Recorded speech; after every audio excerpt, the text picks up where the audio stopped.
Hey guys, Chris here, and I'm a Ukrainian Canadian. Today's February 17th, 2023. And let's get to the news happening in Ukraine, shall we? So, Bakhmut, the Russians are continuing a major push on the north side of the city. And following their capture of Krasnohora, they're now trying to go for Paraskovivka, as you can see here. So this is where the front lines are currently.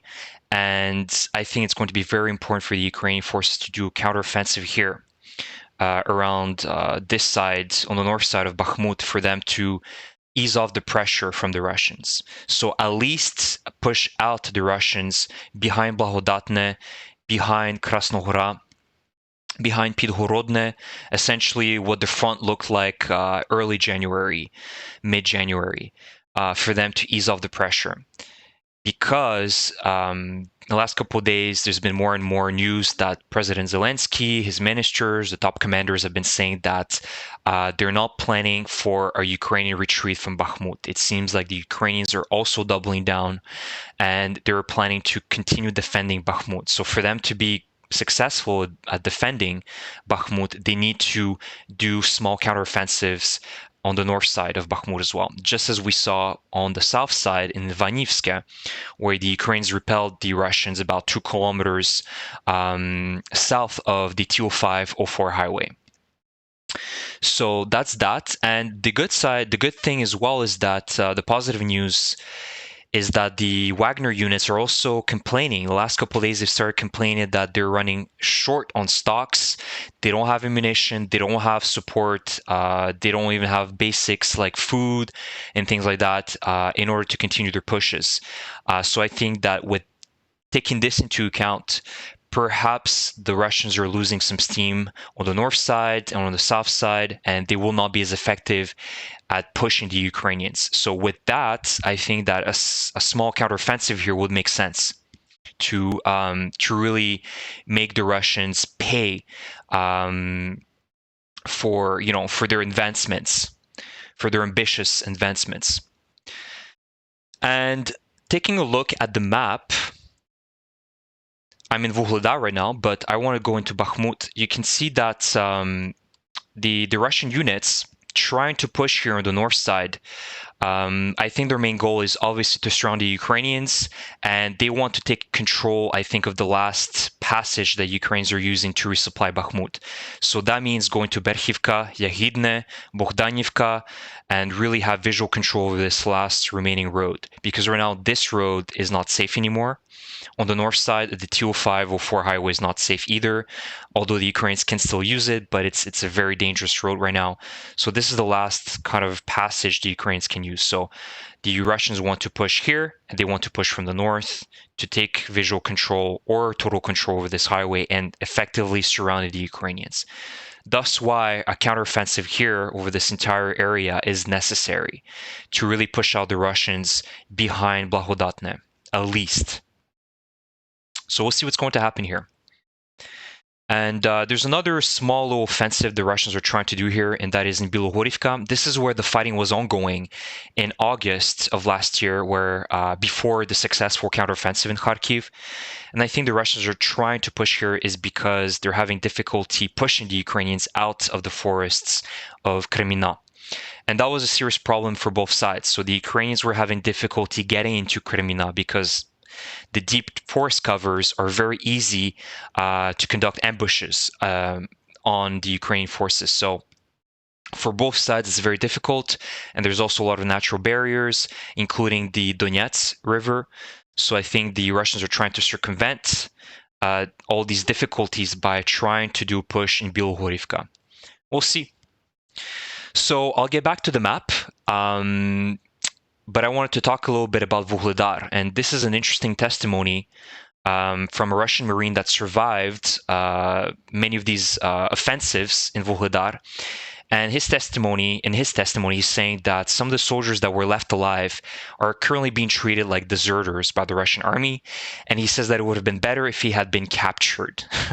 So this guy joined the fighting around January 23rd, and he estimated that around 500 soldiers in his brigade had been killed, and just 8 were left alive. And he said also that there are so many people in his unit that were being killed that the new ones were also constantly being brought up. So there was a constant flow of soldiers coming in to replace the dead soldiers. And on the Ukrainian side, there's an estimation that about 5,000 Russian soldiers have been eliminated in this area, either killed, wounded, or taken prisoner.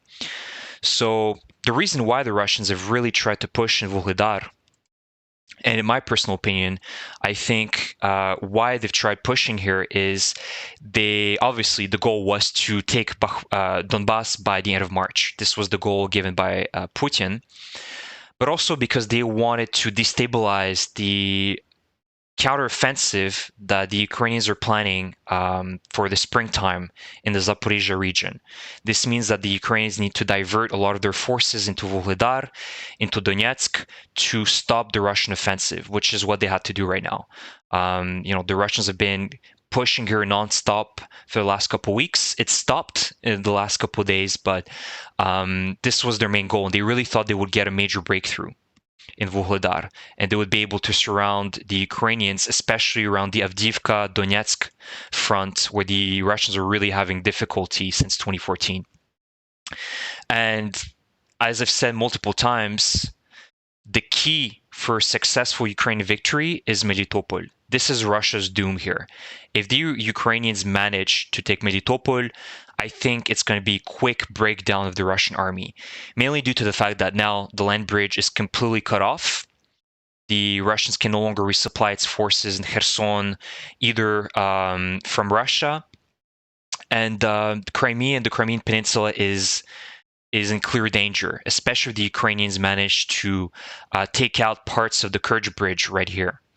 So Melitopol is extremely important. This is a resupply road, resupply town for forces either coming from Crimea or from the east side of Russia, either to defend Kherson, Zaporizhia, or Crimea. So Melitopol is a central city, and if the Ukrainians, I should say, when the Ukrainians are going to take Melitopol, it's going to be game over for Russia. Truly, it's going to be game over. So that's that. Let me know what you think about what I said here.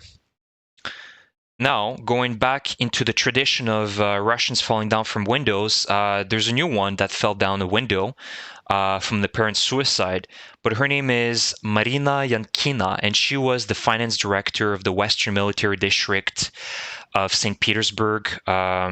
She lived in St. Petersburg, and apparently she fell down from an apartment building in the Kalininsky district, and she plunged 16 stories to her death. So I think, obviously, this is a classic Putin's assassination. Perhaps she was stealing money, she was corrupt, and a lot of the funds that were meant to supply the Russian soldiers with actual weapons went into her pocket. So I think that's why she fell down, unfortunately, into her death. So that's, the tradition continues in Russia. Don't trust these windows. There needs to be major recall here. And this video indicates to you what the Russians are currently talking about in the last couple of days, following these catastrophic losses they've had in Vuhledar, in Bakhmut. Now they're discussing why they have to use up 2,000 soldiers per block, right? So for every 100 meters the Russians are advancing, they're losing about 2,000 soldiers, and that's actually came out from the newspaper. I'm not certain which source it came out of, but that was an article that came out that said that they're losing about 2,000 soldiers per 100 meters that they gained. So absolutely atrocious numbers, but here we go. So it starts with, why aren't we in Kiev if everyone is fighting just fine? What's the problem then? Maybe I don't understand something, or will we be celebrating another street seizure with the whole country? That's what I mean. We're just talking in simple terms here. Who doesn't like deadlines? Who knows how to seize faster? Let them take a machine gun and take the streets, these streets. Instead of standing here criticizing, no need to, Olga. It does not apply, with all due respect. So she's essentially saying that, oh, well, if you're complaining, just go fight. Right? This is the typical Russian, reply to anybody complaining that something's wrong within the Russian army. Oh, if you don't like it, just go and fight. With all due respect, it doesn't apply to me. Well, it doesn't apply to me because I'm rich, Putin puppet, right? I don't want to die for his ambitions. I have to be there, and no one has to talk here? Question mark. So we'll go there. I just came back last week, and I will go there again. What's the problem? Once again, I will say that disparagement of the pace, the streets, the small communities is inappropriate in view of how much blood is shed for these streets. And why have you decided that it's disparaging? It's a heroic action, on the contrary, not disparaging. My point is different. That action should be, we all feel sorry for them. In the same studio, we're saying now these Abrams, they're going to be on the front lines. Why will they be there? Why haven't those delivery points been destroyed in years so far? Oops. And I just skipped a little bit too ahead. So essentially, a lot of complaining. But this is Russia's downfall, is that they're unable to admit that they need to correct their offensive mistakes, and they haven't been doing that last year, right? In the NATO armies, or actual decent armies, there is a review of all the offensive, all the actions, all the operations following either a successful offensive or unsuccessful offensive. There needs to be a review of what happened, right?